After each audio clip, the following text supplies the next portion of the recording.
वसतं देवं कंसचाणूरमर्दनं देवकी परमानन्दं कृष्णं वन्दे जगद्गुरुं श्रीकृष्णं वन्दे जगद्गुरुं. ನಿಜಕ್ಕೂ ಅವನು ಜಗದ್ಗುರು. ಯಾಕೆ ಅವನನ್ನು ಜಗದ್ಗುರು ಅಂತ ಕರಿತೀವಿ ಅಂತ ನಾವೇನಾದರೂ ನೋಡೋದಾದರೆ, ಒಂದೊಂದು ಹಣ್ಣಿನಲ್ಲಿ ಅಷ್ಟೊಂದು ವಿಷಯವನ್ನು ಇಟ್ಬಿಟ್ಟಿದ್ದಾನೆ. ನಮಗೆ ಹೇಗೆ ಪೂಜೆಯನ್ನು ಮಾಡಬೇಕು, ಹೇಗೆ ಯಜ್ಞಗಳನ್ನು ಮಾಡಬೇಕು, ಯಜ್ಞ ಅಂದರೆ ಏನು, ಪೂಜೆ ಅಂದರೆ ಏನು, ತಪಸ್ಸು ಅಂದರೆ ಏನು ಅಂತ ಈ ಕರ್ಮಯೋಗದಲ್ಲಿ ಹಂತ ಹಂತವಾಗಿ ಭಗವಂತ ನಮಗೆ ಹೇಳ್ಕೊಡ್ತಾ ಹೋಗ್ತಿದ್ದಾನೆ. ಅಂದರೆ ಯಾವುದು ನಮ್ಮ ಕರ್ತವ್ಯ ಅಂತ. ಬಹುಶಃ ಇವತ್ತಿನ ಈ ಸೆಷನ್ ಮುಗಿಯೋದ್ರೊಳಗಡೆ ನಿಮಗೆ ಗೊತ್ತಾಗುತ್ತೆ ನಾವೆಲ್ಲರೂ ಎಷ್ಟು ಪುಣ್ಯವಂತರು ಅಂತ ನಾನು ಅಂದ್ಕೊತೀನಿ. ಓಕೆ, ಇವತ್ತು 12 ಶ್ಲೋಕದ ಅರ್ಥಗಳು ಮುಗಿದಿತ್ತು. ಇವತ್ತು 13ನೇ ಶ್ಲೋಕದ ಅರ್ಥಗಳನ್ನು ತಿಳ್ಕೋಬೇಕಾದ್ರೆ, ಯಜ್ಞ ಶಿಷ್ಯ ಅಂದರೆ ಯಜ್ಞದ ಆಚರಣೆಯ ನಂತರ ಸ್ವೀಕರಿಸಿದ ಆಹಾರವನ್ನು ಅಶಿನ ಅಂದರೆ ತಿಂದವರು, ಸಂತ ಭಕ್ತರು ಮುಚ್ಚತೆ ಬಿಡುಗಡೆ ಪಡೆಯುತ್ತಾರೆ. ಸರ್ವ ಎಲ್ಲ ವಿಧದ ಕಿಲ್ಪಪೈ ಅಂದರೆ ಪಾಪಗಳಿಂದ, ಭುಂಜತೆ ಅಂದರೆ ಅನುಭವಿಸುತ್ತಾರೆ, ತೇ ತು ಆದರೆ ಅಘನಂ ಘೋರ ಪಾಪಗಳನ್ನು ಪಾಪಿಗಳು ಯಾರು ಪಚಂತಿ ಆಹಾರವನ್ನು ಸಿದ್ಧಪಡಿಸುತ್ತಾರೋ ಆತ್ಮ ಕಾರಣಾತ್ ಅಂದರೆ ಇಂದ್ರಿಯ ತೃಪ್ತಿಗಾಗಿ. ಅಂದರೆ ಈ ಶ್ಲೋಕದಲ್ಲಿ ಭಗವಂತ ನಮಗೇನು ಹೇಳ್ತಾ ಹೋಗ್ತಿದ್ದಾನಪ್ಪ ಅಂತ ಅಂದರೆ, ನಾವು ಏನೂ ಪಾಪನೇ ಮಾಡಿಲ್ಲ. ಈಗ ಸಾಮಾನ್ಯವಾಗಿ ನಾವು ಆಡು ಭಾಷೆಯಲ್ಲಿ ನಮ್ಮ ಸ್ನೇಹಿತರ ಹತ್ರ ಹೇಳಬೇಕಾದ್ರೆ, ಅಥವಾ ನಮ್ಮ ನೆಂಟರ ಹತ್ರ ಹೇಳಬೇಕಾದ್ರೆ, ಅಥವಾ ನಾವು ನಾರ್ಮಲ್ ಆಗಿ ಮಾತಾಡಬೇಕಾದ್ರೆ ನಾವು ಹೇಳುವಂತಹ ಮಾತು ಏನಪ್ಪ ಅಂತ ಅಂದರೆ, ನಾನು ಯಾರಿಗೂ ತೊಂದರೆ ಕೊಟ್ಟಿಲ್ಲ, ನಾನು ಯಾರಿಗೂ ನೋವು ಕೊಟ್ಟಿಲ್ಲ, ನಾನೇನೂ ಪಾಪನೇ ಮಾಡಿಲ್ಲ, ಆದರೂ ಸಹ ಭಗವಂತ ನನಗೆ ತುಂಬ ಕಷ್ಟ ಕೊಡ್ತಾ ಇದ್ದಾನೆ, ನನಗೆ ಈ ಕಷ್ಟವನ್ನು ಅನುಭವಿಸೋದಕ್ಕೆ ಆಗ್ತಾ ಇಲ್ಲ ಅಲ್ವಾ. ನಾನು ಏನೂ ತಪ್ಪೇ ಮಾಡಿಲ್ಲ, ತಪ್ಪು ಮಾಡಿದೆ ನನಗೆ ಯಾಕೆ ಶಿಕ್ಷೆ? ಉದಾಹರಣೆ, ಸ್ಕೂಲ್ನಲ್ಲಿ ತುಂಬ ಜನ ಮಕ್ಕಳು ಗಲಾಟೆ ಮಾಡ್ತಾ ಇರ್ತಾರೆ. ಕೆಲವು ಮಕ್ಕಳಿಗೆ ಪನಿಷ್ಮೆಂಟ್ ಎಲ್ಲ ಮಕ್ಕಳಿಗೂ ಹೋಲ್ಸೇಲಾಗಿ ಇಡೀ ಕ್ಲಾಸ್ ರೂಮ್ನ stand up on the bench ಅಂತ ಹೇಳಿ ನಿಲ್ಲಿಸ್ಬಿಡ್ತಾರೆ. 1 ಪೀರಿಯಡ್ ಆಯಿತು, 3 ಪೀರಿಯಡ್ ಆಯಿತು, 4 ಪೀರಿಯಡ್ ಆಯಿತು. ಒಂದು ಮಗು ಅಳೋದಿಕ್ಕೆ ಶುರು ಮಾಡಿಬಿಡುತ್ತೆ. ನಾನು ಏನು ತಪ್ಪೇ ಮಾಡಿರಲಿಲ್ಲ, ನಾನು ಸುಮ್ಮನೆ ಕೂತಿದ್ದೆ, ಆದರೂ ಮ್ಯಾಮ್ ನನಗೆ ಪನಿಷ್ಮೆಂಟ್ ಕೊಟ್ಟರು ಅಲ್ವಾ. ಹಾಗೆಯೇ ನಾವು ಏನು ಅನ್ಕೊತಾ ಇದ್ದೀವಿ, ನಾನು ಏನೂ ತಪ್ಪೇ ಮಾಡಿಲ್ಲಪ್ಪ, ನಾನು ಎಲ್ಲ ಒಳ್ಳೆಯ ಕೆಲಸನೇ ಮಾಡ್ತಾ ಇದ್ದೀನಿ, I am the best, still ನನಗೆ ಯಾಕೆ ಭಗವಂತ ನನಗೆ ಶಿಕ್ಷೆಯನ್ನು ಕೊಡ್ತಿದ್ದಾನೆ, ಯಾಕೆ ಪಾಪವನ್ನು ಕೊಡ್ತಾ ಇದ್ದಾನೆ? ಇದಕ್ಕೆ ಬೆಸ್ಟ್ ಉದಾಹರಣೆಯನ್ನು ಇಲ್ಲಿ ಕೃಷ್ಣ ಕೊಡ್ತಾ ಇದ್ದಾನೆ. ಎಷ್ಟು ಚೆನ್ನಾಗಿ ಉದಾಹರಣೆ ಕೊಡ್ತಿದ್ದಾನಪ್ಪ ಅಂತ ಅಂದರೆ, ಈ 13ನೇ ಶ್ಲೋಕದಲ್ಲಿ ಕೊಡ್ತಾನೆ, ನಾವು ಅರ್ಪಣೆ ಮಾಡದೆ ಆಹಾರವನ್ನು ಸೇವಿಸಿದರೆ ಅದು ಪಾಪಕ್ಕೆ ಸಮ. ನೋಡಿ, ನಾವು ಎಲ್ಲಿ ತಪ್ಪು ಮಾಡ್ತಾ ಇದ್ದೀವಪ್ಪ, ದಿನಾ ನಾನು ಎಲ್ಲಿ ತಪ್ಪು ಮಾಡ್ತಾ ಇದ್ದೀನಿ? ನೀನು ಭಗವಂತನಿಗೆ ಅರ್ಪಿಸದೆ ಆಹಾರವನ್ನು ತಿಂತಾ ಇದೀಯಾ? ಓಹೋ, ಭಗವಂತನಿಗೆ ಅರ್ಪಿಸ್ಬೇಕು ಅಂದರೆ ಹಾಗಿದ್ರೆ ನಾನು ಶುಚಿರ್ಭೂತರಾಗಿ ಮಡಿಯಲ್ಲಿ ಅಡಿಗೆ ಮಾಡಿ ಅದನ್ನು ದೇವರಿಗೆ ನೈವೇದ್ಯ ಮಾಡಿ ಆ ಆಹಾರವನ್ನು ಸೇವಿಸಬೇಕಾ? ಇಲ್ಲ ನೋಡಿ, ಅದನ್ನೂ ಇಲ್ಲ ಅಂತ ಹೇಳ್ತಾ ಇದ್ದಾನೆ ಭಗವಂತ. ಹಾಗಿದ್ರೆ ನಾನು ಏನು ಮಾಡಬೇಕು? ಸರ್ವಂ ಶ್ರೀ ಕೃಷ್ಣಾರ್ಪಣಮಸ್ತು. ಮೊದಲ ಒಂದೇ ಒಂದು ತುತ್ತನ್ನು ಅಥವಾ ನಾವು ಆ ತಟ್ಟೆಯನ್ನು ಕೈಗೆತ್ಕೊಂಡಾಗ, ಭಗವಂತ ಈ ನನ್ನ ದೇಹಕ್ಕೆ, ಅಂದರೆ ದೇಹ ಅಂತ ಅನ್ಬೇಕಾದ್ರೆ ನಾವು ಆಲ್ರೆಡಿ ನಾವು ವಿಷ್ಣು ಸಹಸ್ರನಾಮದಲ್ಲಿ ತಿಳ್ಕೊಂಡ್ಬಿಟ್ಟಿದ್ದೀವಿ, ನಮ್ಮ ದೇಹ ಏನಿದೆ ಅದು 360 ಮೂಳೆಗಳಿಂದ ಆಗಿದೆ. ಇಲ್ಲಿ ಯಾಕೆ 360 ಮೂಳೆಗಳಿಂದ ಆಗಿದೆ ಅಂತ ಪರ್ಟಿಕ್ಯುಲರ್ ಆಗಿ ಹೇಳ್ತಾ ಇದ್ದಾರಪ್ಪ ಅಂತ ಅಂದರೆ, ಒಂದು ಸರಿಯಾದ ಯಜ್ಞಕುಂಡದಲ್ಲಿ ನಾವು ಯಜ್ಞವನ್ನು ಮಾಡ್ತೀವಿ ಅಂತ ಅಂದರೆ, ಇವಾಗೆಲ್ಲ ಒಂದು ಕಬ್ಬಣ ತಂದಿಟ್ಬಿಡ್ತಾರೆ, ಅದಲ್ಲ, ಪಕ್ಕಾ ಯಜ್ಞದ ಕುಂಡಕ್ಕೆ ಸರಿಯಾಗಿ 360 ಇಟ್ಟಿಗೆಗಳನ್ನು ಜೋಡಿಸ್ತಾರಂತೆ. ಅದೇ ರೀತಿ ನಮ್ಮ ದೇಹವನ್ನು ಅಷ್ಟೇ ಭಗವಂತ 360 ಇಟ್ಟಿಗೆಗಳಿಂದ ಮಾಡಿದ್ದಾನೆ. ಇದರ ಅರ್ಥ ಏನು? ನಾನು ಸೇವಿಸುವ ಆಹಾರವು ಯಜ್ಞಕ್ಕೆ ಸಮ, ಹವಿಸ್ಸಿಗೆ ಸಮ. ಹಾಗಿರ್ಬೇಕಾದ್ರೆ ಯಜ್ಞಕುಂಡಕ್ಕೆ ಏನು ಬೇಕೋ ಅದೆಲ್ಲ ಹಾಕ್ಬಿಡ್ತೀವ? ಇಲ್ಲ, ಹಾಕೋದಿಲ್ಲ. ಸ್ವಾಹ ಅಂತ ಹಾಕಬೇಕಾದ್ರೆ ನಾವು ಭಕ್ತಿಪೂರ್ವಕವಾಗಿ ಆಹಾರವನ್ನು ಹಾಕ್ತೀವಿ, ಅಥವಾ ಅದರ ಪ್ರಸಾದವನ್ನು ನಾವು ಭಕ್ತಿಪೂರ್ವಕವಾಗಿ ಸ್ವೀಕಾರ ಮಾಡ್ತೀವಿ. ಸರಿನಾ? ಹಾಗೇನೆ ನಾನೂ ಸಹ ಅಷ್ಟೇ, ನನ್ನ ಈ ದೇಹಕ್ಕೆ ನನಗೆ ಈ ಚೈತನ್ಯ ಬರ್ತಾ ಇದೆ ಅಂದರೆ ಅರ್ಥ ಅದು ಕೇವಲ ಆಹಾರದಿಂದ ಮಾತ್ರ. ಸೂರ್ಯನ ಬೆಳಕಿನಿಂದ ಬರ್ತಿದೆ ಸರಿ, ಗಾಳಿಯಿಂದ ಬರ್ತಾ ಇದೆ ಸರಿ, ಆದರೆ ಮೂಲವಾಗಿ ಅಂದರೆ ತುಂಬ ದೊಡ್ಡ ಸ್ಥಾನ ಯಾವುದಕ್ಕಿದೆಯಪ್ಪ ಅಂತ ಅಂದರೆ ಆಹಾರಕ್ಕೆ ಇದೆ. ಅದಕ್ಕೋಸ್ಕರನೇ ನಮ್ಮ ಹಿರಿಯರು ಹೇಳೋದು, ತಟ್ಟೆಯಲ್ಲಿ ಆಹಾರವನ್ನು ಚೆಲ್ಲಬೇಡಿ, ಏಕಾದಶಿ ದಿನ ಉಪವಾಸ ಮಾಡಿ. ಅಯ್ಯೋ, ನಂಗೆ ಉಪವಾಸ ಮಾಡೋಕ್ಕಾಗೋದಿಲ್ಲ. ಹೌದು, ಉಪವಾಸ ಮಾಡಬೇಕು, ಅಂದರೆ ಆಹಾರವನ್ನು ಸೇವಿಸದೆ ಉಪವಾಸ ಮಾಡಬೇಕು. ಯಾಕೆ ಆಹಾರವನ್ನು ಸೇವಿಸದೆ ಉಪವಾಸ ಮಾಡಬೇಕು? ನಿನಗೆ ಆಹಾರದ ಬೆಲೆ ಗೊತ್ತಾಗುತ್ತೆ, ಅನ್ನದ ಬೆಲೆ ಗೊತ್ತಾಗುತ್ತೆ. ಅಪ್ಪ ಅಮ್ಮ, ಅದರಲ್ಲೂ ಮೇಯ್ನಾಗಿ ಅಮ್ಮ ಒಂದು ದಿನ ಊರಿಗೆ ಹೋಗಬೇಕು, ಏನೋ ಅರ್ಜೆಂಟ್ ಕೆಲಸ ಇದೆ ಅಂತ, ಆಗ ಅಮ್ಮನ ಬೆಲೆ ಗೊತ್ತಾಗುತ್ತೆ ಮಕ್ಕಳಿಗೆ. ಅಯ್ಯೋ, ಸ್ನಾನಕ್ಕೆ ಹೋಗ್ಬಿಟ್ಟು, ಅಮ್ಮ ನಾನೇನೋ ಮರ್ತು ಹೋದೆ, ಅಮ್ಮ ತಿಂಡಿ, ಅಮ್ಮ ನನ್ನ ಬುಕ್ಕೆಲ್ಲಿ, ಅಮ್ಮ ನನ್ನ ವಾಲೆಟಲ್ಲಿ. ಅದೇ ಅಮ್ಮ ಏನು ಮಾಡ್ತಾಳೆ ಮನೆಯಲ್ಲಿ ಕೆಲಸ? ಅಮ್ಮ ಏನೂ ಮಾಡಲ್ಲ, ಅಮ್ಮ ಸುಮ್ಮನೆ ಮನೇಲಿ ಕೂತಿರ್ತಾಳೆ. ಅಮ್ಮ ಹೌಸ್ ವೈಫ್ ಅಲ್ವಾ? ತುಂಬ ಜನರ ಮಕ್ಕಳ ತಲೆಯಲ್ಲದು ಕೂತ್ಬಿಟ್ಟಿದೆ, ಅಮ್ಮ ಹೌಸ್ ವೈಫ್, ಅಮ್ಮ ಏನೂ ಮಾಡಲ್ಲ. ಹೌದಾ? ಹಾಗಿದ್ರೆ ಅಮ್ಮ ಒಂದಿನ ರಜಾ ತೊಗೊಂಬಿಟ್ಟು ಗಾಯಬಾಗ್ಬಿಡಿ. ಆಗ ನಿಮ್ಮ ಮಕ್ಕಳಿಗೆ ಅಮ್ಮ ಹೌಸ್ ವೈಫ್ ಆಗಿ ಮನೇಲಿ ಏನು ಕೆಲಸ ಮಾಡ್ತಾಳೆ ಅಂತ ಗೊತ್ತಾಗುತ್ತೆ. ಅದೇ ರೀತಿ ಇಲ್ಲೂ ಅಷ್ಟೇ, ನಾವು ಈ ಆಹಾರವನ್ನು ಸೇವಿಸ್ತೀವಿ ಅಂತ ಅನ್ಬೇಕಾದ್ರೆ ನಾವು ಅದನ್ನು ಭಗವಂತನಿಗೆ ಅರ್ಪಿಸಿ ಸೇವಿಸಬೇಕು. ಅರ್ಪಿಸಿ ಸೇವಿಸಬೇಕಂದ್ರೆ ಹೇಗೆ? ಭಗವಂತ, ಈ ದೇಹಕ್ಕೆ ಅಂದರೆ ಈ ಯಜ್ಞಕುಂಡಕ್ಕೆ ನಾನು ಆಹಾರವನ್ನು ಹಾಕ್ತಾ ಇದ್ದೀನಿ ಅಪ್ಪ, ಇವತ್ತು ನೀನೇನು ನನಗೆ ನನ್ನ ತಟ್ಟೆಯಲ್ಲಿ ಕೊಟ್ಟಿದ್ದೀಯಾ, ಇದು ಪ್ರಸಾದದ ರೂಪ. ಮೊದಲನೇ ತುತ್ತು ಕಣ್ಣಿಗೆ ಹೊತ್ಕೊಳ್ತೀನಿ. ಭಗವಂತ, ನೀವು ಮಡಿಲಿ ಅಡುಗೆ ಮಾಡಿ ಅಂತಿಲ್ಲ, ಇನ್ನೇನೋ ಭಕ್ಷ್ಯ ಭೋಜ್ಯಗಳನ್ನು ಮಾಡಿ ಅಂತ ಇಲ್ಲ, ನೀವು ತಿನ್ನುವ ಆಹಾರವನ್ನು ಕಣ್ಣಿಗೆ ಹೊತ್ಕೊಂಡು ಸರ್ವಂ ಶ್ರೀ ಕೃಷ್ಣಾರ್ಪಣಮಸ್ತು. ಎಷ್ಟು ಸುಲಭ ಅಲ್ವಾ? ಎಷ್ಟು ಸುಲಭದ ರೀತಿಯಲ್ಲಿ ಭಗವಂತ ನಮಗೆ ಹೇಗೆ ನಾವು ನಮ್ಮ ಎಲ್ಲ ಕರ್ತವ್ಯಗಳನ್ನು ಭಗವಂತನಿಗೆ ಅರ್ಪಿಸಬಹುದು ಅಂತ ಹೇಳ್ಕೊಡ್ತಾ ಇದ್ದಾನೆ. ಹಾಗೆ ನಾನು ಅರ್ಪಿಸದೆ ಆಹಾರವನ್ನು ತಿಂದಾಗ ಅದು ಕಳ್ಳತನಕ್ಕೆ ಸಮ ಅಂತ ಹೇಳ್ತಾ ಇದ್ದಾರೆ. ಕಳ್ಳತನ ಮಾಡಿದಾಗ ಎಲ್ಲರಿಗೂ ಹೇಗೆ ಪನಿಷ್ಮೆಂಟನ್ನು ಕೊಡ್ತಾನೋ ಅದೇ ರೀತಿ ಭಗವಂತ ನಮಗೆ ಪನಿಷ್ಮೆಂಟನ್ನು ಕೊಡ್ತಾನೆ ನಮ್ಮ ಪಾಪಗಳ ಮೂಲಕ. ಹೌದಾ ಅಂತಂದರೆ ಹೌದು. ಉದಾಹರಣೆ, ಈಗ ನಾವು ಅನ್ಬೋದು, ನಾನೇ ತಿಂದ ಆಹಾರ, ನಾನೇ ತಯಾರಿಸಿದ ಆಹಾರ, ಅಥವಾ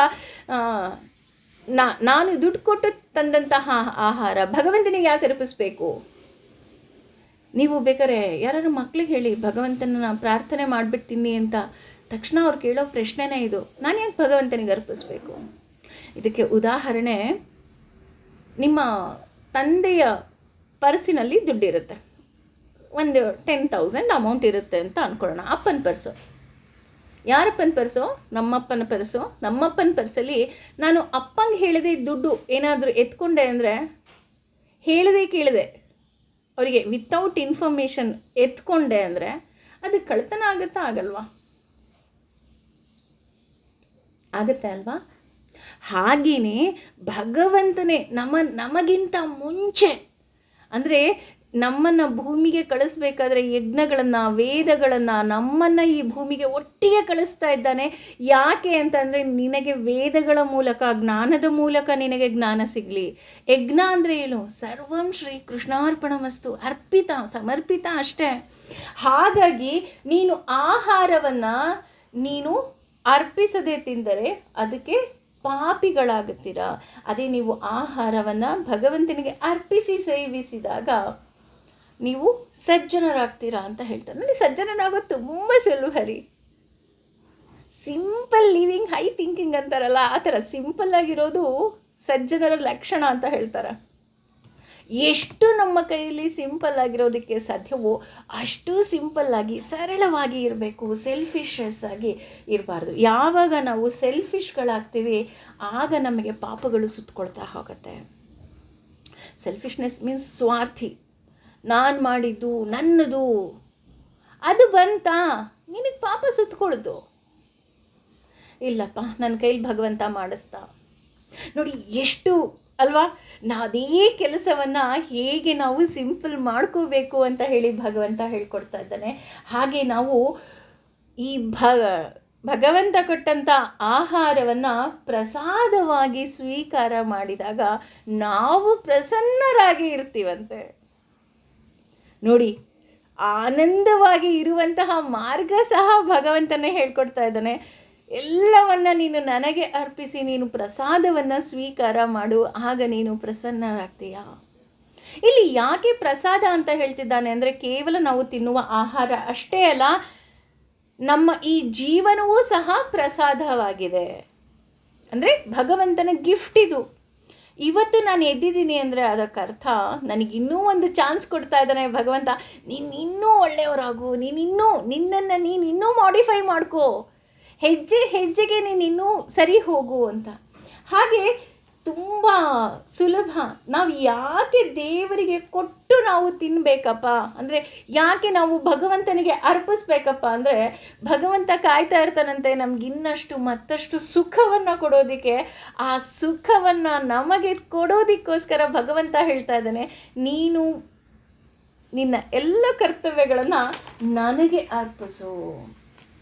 ನಾವು ಇದಕ್ಕೆ ಇನ್ನೂ ಒಂದು ಬೆಸ್ಟ್ ಎಕ್ಸಾಂಪಲ್ ಹೇಳ್ತಾ ಇದ್ದಾರೆ.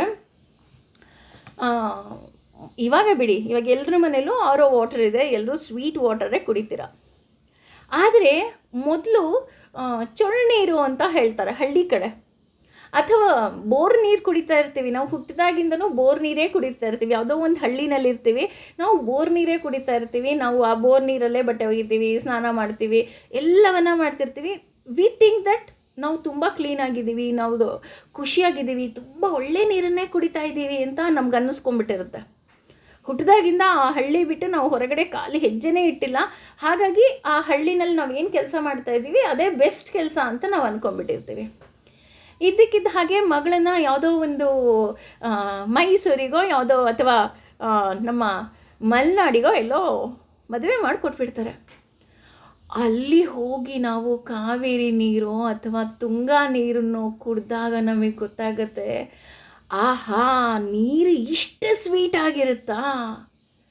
ಅಥವಾ ಸ್ನಾನ ಮಾಡಿದಾಗ ನಮ್ಗೆ ಗೊತ್ತಾಗುತ್ತೆ, ವಾವ್, ಇಷ್ಟು ಸ್ಮೂತ್ ಆಗುತ್ತಾ ನನ್ನ ಹೇರು, ನನ್ನ ಸ್ಕಿನ್ ಇಷ್ಟೊಂದು ಚೆನ್ನಾಗಿರುತ್ತಾ, ಬಟ್ಟೆ ಇಷ್ಟು ಬೇಗ ಕ್ಲೀನ್ ಆಗುತ್ತೆ. ಏಕೆಂದರೆ ಯಾರು ಬೋರ್ ನೀರು ಉಪಯೋಗಿಸಿರ್ತಾರೆ ಅವರಿಗಿದ್ರ ವ್ಯತ್ಯಾಸ ಗೊತ್ತಾಗುತ್ತೆ ಅಲ್ವಾ. ಹಾಗೇ ನಾವು ಮಾಡ್ತಿರೋದೆಲ್ಲ ಸರಿ ಅಂತ ಗೊತ್ತಾಗುತ್ತೆ ಯಾವಾಗ ನಾವು ಭಗವಂತನಿಗೆ ಅರ್ಪಿಸಿ ಆ ಆನಂದವನ್ನು ಸವಿತೀವೋ ಆವಾಗ ಗೊತ್ತಾಗುತ್ತೆ, ಅಯ್ಯೋ ನಾನು ಇಷ್ಟು ದಿನ ಮಾಡಿದ್ದು ತಪ್ಪು. ಅಂದರೆ ಬೋರ್ ನೀರು ಕುಡಿದು ಕುಡಿದು ಕುಡಿದು ನನಗೆ ಗೊತ್ತೇ ಇರಲಿಲ್ಲ ಸಿಹಿ ನೀರು ಹೇಗಿರುತ್ತೆ ಅಂತ. ಹಾಗೆ ಆ ವ್ಯತ್ಯಾಸ ಗೊತ್ತಾಗಬೇಕು. ಇಷ್ಟು ದಿನ ನಾವೇನು ಕೆಲಸ ಮಾಡ್ತಿದ್ವೋ ಆ ಕೆಲಸವನ್ನು ನಾವು ಕೆಲಸವಾಗಿ ಮಾಡೋದಕ್ಕೂ ಸರ್ವಂ ಶ್ರೀ ಕೃಷ್ಣಾರ್ಪಣಮಸ್ತು ಅಂತ ಭಗವಂತನಿಗೆ ಅರ್ಪಿಸಿದಾಗಲೂ ಏನು ವ್ಯತ್ಯಾಸ ಇದೆ ಅದರಲ್ಲಿ. ಅದೇ ಆಹಾರ ಅಲ್ವಾ. ಆ ಡಿಫರೆನ್ಸ್ ನಮಗೆ ಗೊತ್ತಾಗಬೇಕು ಅಂದಾಗ ನಮ್ಮಲ್ಲಿ ಸಮರ್ಪಿತ ಭಾವ ಬರಬೇಕು. ಹಾಗೆ ನಾವು ಪಾಪ ಮಾಡಿಲ್ಲ ಅಂತ ನಾವು ಅಂದ್ಕೊತಾ ಇದ್ದೀವಿ. ಆದರೆ ಇಲ್ಲಿ ಭಗವಂತ ಹೇಳ್ತಾ ಇದ್ದಾನೆ ಈ 13ನೇ ಶ್ಲೋಕದಲ್ಲಿ, ನೀನು ಏನಾದರೂ ನನಗೆ ಅರ್ಪಿಸದೆ ಅಂದರೆ ಭಗವಂತನನ್ನು ನೆನೆಯದೆ ನೀನು ಆಹಾರವನ್ನು ಸ್ವೀಕಾರ ಮಾಡಿದೆ ಅಂದರೆ ಆ ಒಂದೊಂದು ಅಗಳು ಸಹ ಪಾಪಕ್ಕೆ ಸಮ. ನಾನೇನು ತಪ್ಪೇ ಮಾಡಿಲ್ವಲ್ಲ? ತಪ್ಪು ಮಾಡಿದ್ಯಾ? ಏನು ಮಾಡ್ತಾ ಇದೆಯಾ? ಅಪ್ಪಂಗೆ ಹೇಳೇ ದುಡ್ಡು ತೊಗೊಂಡಿದ್ದ ಹಾಗೆ ಭಗವಂತ ಕೊಟ್ಟ ಆಹಾರವನ್ನು ಈಗ ಅಪ್ಪ ನನಗೆ 2,000 ರೂಪಾಯಿ ಬೇಕಪ್ಪ, ಅಪ್ಪನ ಪರ್ಸಲ್ಲಿ 10,000 ಆಲ್ರೆಡಿ ಇದೆ. ಅಪ್ಪ ನನಗೆ 2,000 ರೂಪಾಯಿ ಬೇಕಪ್ಪ, ನಾನೇನೋ ಟ್ರಿಪ್ ಹೋಗ್ತಾ ಇದ್ದೀನಿ ಅಂತ ನಾನು ಅಪ್ಪಂಗೆ ಕೇಳಿದ್ರೆ ಅಪ್ಪ ಏನು ಮಾಡ್ತಾರೆ, 2,000 ರೂಪಾಯಿ ಕಾಲೇಜಿಗೆ ಕಟ್ಲಿಕ್ಕೆ ಬೇಕು, ಟ್ರಿಪ್ಪಿಗೆ ಇನ್ನೊಂದು 1,000 ಇಟ್ಕೊ, ನೀನು ಅಲ್ಲೇನಾದ್ರು ತಿನ್ನಕ್ಕೆ ಬೇಕಾಗುತ್ತೆ, ಎಮರ್ಜೆನ್ಸಿ ಇಟ್ಕೊಂಡಿರು ಅಂತ ಅಪ್ಪ ಇನ್ನೂ ಜಾಸ್ತಿ ದುಡ್ಡು ಕೊಡ್ತಾರೆ. ರೈಟ್? ಅಥವಾ ಅಮ್ಮನೂ ಅದೇ ಕೆಲಸ ಮಾಡ್ತಾರೆ. ಹಾಗೆಯೇ ಇಲ್ಲಿ ಭಗವಂತನೂ ಅಷ್ಟೇ, ನನಗೇನು ಬೇಕೋ ಎಲ್ಲವನ್ನು ಭಗವಂತನಿಗೆ ಅರ್ಪಿಸಿದಾಗ ಭಗವಂತ ನನಗೆ ಇನ್ನಷ್ಟು ಮತ್ತಷ್ಟು ಮಗದಷ್ಟು ಸುಖವನ್ನು ಕೊಡ್ತಾ ಹೋಗ್ತಾನೆ. ನಾನು ಏನೇ ಮಾಡಿದ್ರು ನಾನು ಮಾಡಿದೆ ಅನ್ನೋದಕ್ಕಿಂತ ಭಗವಂತ ನನ್ನ ಕೈಯಲ್ಲಿ ಮಾಡಿಸ್ದ. ಅದನ್ನೇ ಹೇಳ್ತಾ ಇರೋದು, ಇದು ನಿಜವಾದ ಯಜ್ಞ. ನೋಡಿ, ನಾವು ಯಜ್ಞ ಅಂದರೆ ಏನೋ ಕಷ್ಟ, ಭಗವಂತನಿಗೆ ಅರ್ಪಿಸ್ಬೇಕು ಅಂದರೆ ಏನೋ ಕಷ್ಟ ಇಲ್ಲ. ಭಗವಂತನಿಗೆ ಅರ್ಪಿಸೋದು ತುಂಬ ಸುಲಭ. ನೀವು ತಟ್ಟೆ ಇಟ್ಕೊಂಡು ಒಂದು ಸಲ ಭಗವಂತನ ನಾಮಸ್ಮರಣೆ ಮಾಡಿ ಒಂದೇ ಒಂದು ತುತ್ತನ್ನು ಕಣ್ಣಿಗೆ ಹೊತ್ಕೊಂಡು ತಿಂದರೂ ಸಾಕು. ಇಷ್ಟು ಸುಲಭದ ಪೂಜೆಯನ್ನು ಕೃಷ್ಣ ನಮಗೆ ಹೆಜ್ಜೆ ಹೆಜ್ಜೆಗೆ ಹೇಳ್ಕೊಡ್ತಾ ಇದ್ದಾನೆ. ಇದು 13ನೇ ಶ್ಲೋಕದ ಅರ್ಥ. ಆದರೆ ಇನ್ನೂ ನಾವು ಪಾಪ ಬರದ ಹಾಗೆ ಇನ್ನೂ ಏನೆಲ್ಲ ಕೆಲಸ ಮಾಡ್ಬೋದು ಅಂತ ನಮಗೆ 14ನೇ ಶ್ಲೋಕದಲ್ಲಿ ಹೇಳ್ಕೊಡ್ತಾ ಇದ್ದಾನೆ. ಅದೇನಪ್ಪ ಅಂತಂದರೆ, ಅನ್ನಾತ್ ಅಂದರೆ ಧಾನ್ಯಗಳಿಂದ. ಇಲ್ಲಿ ಸಂಸ್ಕೃತದಲ್ಲಿ ಅನ್ನ ಅಂತ ಅಂದರೆ ನಾವು ತಿನ್ನುವಂತಹ ಎಲ್ಲ ಆಹಾರಗಳು. ಏಕಾದಶಿಯ ದಿನ ಅನ್ನ ತಿನ್ನಬಾರದು ಅಂದರೆ ಅರ್ಥ ರೈಸ್ ತಿನ್ನಬಾರದು ಅಂತ ಅಲ್ಲ. ನಾವು ತಿನ್ನುವ ಯಾವ ಆಹಾರವೂ ಸಹ ತಿನ್ನಬಾರದು ಅಂತ ಅಂದರೆ ಅನ್ನ ಅಂತ ಅಂದರೆ ಸಂಸ್ಕೃತದಲ್ಲಿ ನಾವು ತಿನ್ನುವ ಎಲ್ಲ ಆಹಾರಗಳು ಪ್ರತಿಯೊಂದು ಸಹ ಅನ್ನ ಅಂತಲೇ ಸಹ ಕರಿತಾ ಹೋಗ್ತಾನೆ. ಹಾಗಾಗಿ ಭವಂತಿ ಬೆಳೆಯುತ್ತದೆ, ಭೂತಾನಿ ಅಂದರೆ ಭೌತಿಕ ದೇಹಗಳು, ಪರ್ಜನ್ಯಾತ್ ಮಳೆಯಿಂದ, ಅನ್ನ ಅಂದರೆ ಆಹಾರ ಧಾನ್ಯಗಳು, ಸಂಭವ ಉತ್ಪತ್ತಿಯು, ಯಜ್ಞಾತ್ ಯಜ್ಞ ಆಚರಣೆಗಳಿಂದ, ಭವತಿ ಸಾಧ್ಯವಾಗುತ್ತದೆ, ಪರ್ಜನ್ಯ ಮಳೆಯು, ಯಜ್ಞ ಆಚರಣೆಯು, ಕರ್ಮ ವಿದ್ಯುಕ್ತ ಕರ್ಮಗಳಿಂದ, ಸಮುದ್ಭವ ಹುಟ್ಟುತ್ತದೆ. ಅಂದರೆ ಈ ಎಲ್ಲ ಜೀವಿಗಳು ಸಹ ಆಹಾರ ಧಾನ್ಯಗಳಿಂದ ಬದುಕುತ್ತೀವಿ. ಇದು ನಮಗೆ ಗೊತ್ತಿರುವಂತಹ ವಿಷಯ. ಹಾಗೆಯೇ ಧಾನ್ಯಗಳು ಮಳೆಯಿಂದ ಉತ್ಪತ್ತಿಯಾಗುತ್ತದೆ ಹಾಗೂ ಯಜ್ಞ ಆಚರಣೆಯಿಂದ ಮಳೆಯಾಗುತ್ತದೆ. ಯಜ್ಞವು ನಿಯತ ಕರ್ಮಗಳಿಂದ ಉದ್ಭವಿಸುತ್ತದೆ ಅಂತ ಹೇಳ್ತಾ ಹೋಗ್ತಾರೆ. ಅಂದರೆ ನಮ್ಮೆಲ್ಲರಿಗೂ ಗೊತ್ತು, ಒಬ್ಬ ಮಾನವ ಹುಟ್ಟಬೇಕು ಅಂತ ಅಂದಾಗ ವೀರ್ಯದಿಂದ ಹುಟ್ಟುತ್ತಾ ಹೋಗ್ತೀವಿ, ವೀರ್ಯ ಮತ್ತು ಅಂಡಾಣುವಿಂದ ಹುಟ್ಟುತ್ತಾ ಹೋಗ್ತೀವಿ. ಹಾಗೆಯೇ ಇಲ್ಲಿ ಭಗವಂತ ಏನು ಹೇಳ್ತಾ ಇದ್ದಾನೆ ಅಂತಂದರೆ, ಇಲ್ಲಿ ಪಾಪ ಬರದ ಹಾಗೆ ನಾವು ಕೆಲಸ ಮಾಡಬೇಕು ಅಂತ ಅಂದರೆ ನಾವು ಯಜ್ಞವನ್ನು ಮಾಡಬೇಕು. ಯಜ್ಞ ಈಸ್ ನಥಿಂಗ್ ಬಟ್ ಭಗವಂತನ ಆರಾಧನೆ. ಭಗವಂತನ ಆರಾಧನೆ ಅಂದರೆ ಅದು ಸುಲಭ ವಿಧಾನ, ಪೂಜೆ ಅಂದರೆ ಏನು? ನಾವು ಮಾಡುವ ಎಲ್ಲ ಕರ್ಮಗಳನ್ನು ಭಗವಂತನಿಗೆ ಅರ್ಪಿಸೋದು. ನೋಡಿ, ಇಲ್ಲಿ ಯಾವುದೂ ಸಹ ಭಗವಂತ ಹೇಳ್ತಾ ಇಲ್ಲ ನೀನು ಹೀಗೇ ಮಾಡು ಹಾಗೇ ಮಾಡು, ಎಲ್ಲೂ ಹೇಳ್ತಾ ಇಲ್ಲ ಭಗವಂತ. ನಿನ್ನ ಕರ್ತವ್ಯ ಏನಿದೆ ಆ ಕರ್ತವ್ಯವನ್ನು ನೀನು ಮಾಡು, ಹಾಗೂ ಆ ಕರ್ತವ್ಯವನ್ನು ಸಹ ನನಗೆ ನೀನು ಸಮರ್ಪಿತ ಮಾಡು. ಅಷ್ಟೇ ಭಗವಂತ ಹೇಳ್ತಾ ಇರೋದು. ಹಾಗಾಗಿ ಈ ಜಗತ್ತಿನ ಉಳಿವು ನಮ್ಮ ಉಳಿವಿಗಾಗಿ ಅಲ್ವಾ? ಅಂದರೆ ಈ ಜಗತ್ತು ಇದೆ ಅಥವಾ ಈ ಜಗತ್ತಿನಲ್ಲಿ ಏನೆಲ್ಲ ಇದೆ, ಈ ಎಲ್ಲವೂ ಸಹ ನಮ್ಮ ಸುಖಕ್ಕಾಗಿ, ನಮ್ಮ ಸಂತೋಷಕ್ಕಾಗಿ. ಭಗವಂತ ಪಾಪ ಇದನ್ನೆಲ್ಲ ಎಷ್ಟು ಕಷ್ಟಪಟ್ಟು ಸೃಷ್ಟಿ ಮಾಡಿದ್ದಾನೆ ಅಲ್ವಾ? ಇದರಲ್ಲೆಲ್ಲಾದರೂ ಅವನು ಬಂದು ವಾಸ ಮಾಡ್ತಾ ಇದ್ದಾನಾ? ಖಂಡಿತವಾಗ್ಲೂ ಇಲ್ಲ. ಯಾರಿಗೋಸ್ಕರ ಬಿಟ್ಟಿದ್ದಾನೆ? ನಮಗೋಸ್ಕರ, ಮಕ್ಕಳಿಗೋಸ್ಕರ ಬಿಟ್ಟಿದ್ದಾನೆ. ಅಪ್ಪ ಅಮ್ಮ ಏನೆಲ್ಲ ಕಷ್ಟಪಡ್ತಾರೆ. ಈಗಂತೂ ಬಿಡಿ, ಈಗ ಪಾಪ ಅಪ್ಪನೂ ದುಡಿತಾರೆ, ಅಮ್ಮನೂ ದುಡಿತಾರೆ. ಎಲ್ಲೋ ಒಂದು ದೊಡ್ಡ ಹೋಟೆಲ್ಗೆ ಹೋದರೆ ಖರ್ಚಾಗುತ್ತೆ ಅಂತ ಆ ಖರ್ಚನ್ನು ಕಳೆದು ಉಳಿಸ್ತಾ ಹೋಗ್ತಾರೆ ದುಡ್ಡನ್ನು. ಯಾಕೆ ಉಳಿಸ್ತೀವಿ? ನಮ್ಮ ಮಕ್ಕಳು ಸಂತೋಷವಾಗಿರಲಿ ಅಂತ ಅಷ್ಟೇ ಅಲ್ವಾ. ನಾವು ಮಕ್ಕಳಿಂದ ಏನಾದ್ರು ಎಕ್ಸ್ಪೆಕ್ಟ್ ಮಾಡ್ತೀವಾ? ಖಂಡಿತ ಯಾವ ತಂದೆ ತಾಯಿಯೂ ಸಹ ಮಕ್ಕಳಿಂದ ಏನನ್ನೂ ಎಕ್ಸ್ಪೆಕ್ಟ್ ಮಾಡೋದಿಲ್ಲ. ಎಕ್ಸ್ಪೆಕ್ಟೇಷನ್ಸ್ ಅಂದರೆ ನೀನು ಇನ್ನೂ ಚೆನ್ನಾಗಿರು, ಒಳ್ಳೆ ಕೆಲಸಕ್ಕೆ ಹೋಗು, ಚೆನ್ನಾಗಿ ಓದು ಅಂತ ನಾವು ಬೈಯೋದು ಯಾಕೆ ಅಂತ ಅಂದ್ರೂ ಮಕ್ಕಳು ಅದರಿಂದ ಇನ್ನೂ ಒಳ್ಳೆಯದಾಗುತ್ತೆ, ಅವ್ರು ಇನ್ನೂ ಚೆನ್ನಾಗಿರ್ತಾರೆ ಅನ್ನೋ ಉದ್ದೇಶ ಬಿಟ್ಟರೆ ಅವ್ರು ಇನ್ನೂ ದೊಡ್ಡ ಕೆಲಸಕ್ಕೆ ಹೋಗಿ ನಮ್ಮನ್ನು ಸಾಕ್ತಾರೆ ಅನ್ನೋ ಉದ್ದೇಶ ಯಾವ ತಂದೆ ತಾಯಿಗೂ ಸಹ ಇರೋದಿಲ್ಲ.